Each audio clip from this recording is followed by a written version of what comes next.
All right, number 17 from the quiz is kind of a review one about interest, and there's two different formulas. The first one is for like regular interest, and the bottom one is if it is compounded continuously. So the key word here is to look for the word continuously.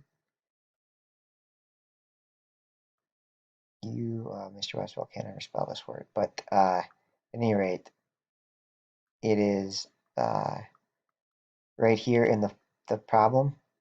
So, and that does make sense because snow melts continuously. It's constantly melting, so it makes sense.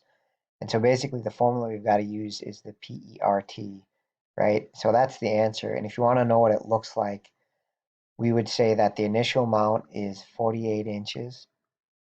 And we have E, remember E is just that number that's like 2.71 dot dot dot dot dot. It's a button on your calculator. And then we would raise it to the power of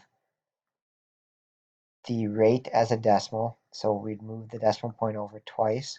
Zoop, zoop. So this would be 0.056. And then we'd multiply that by the time, which is just 10 here. And so if you enter all that in your calculator, you'll get how much snow. Oh, actually, I messed that up. So here, let's do this, and we'll see why is this wrong. So I'm going to enter that in 48, and then I'm going to use the E to the X button, which is right over here.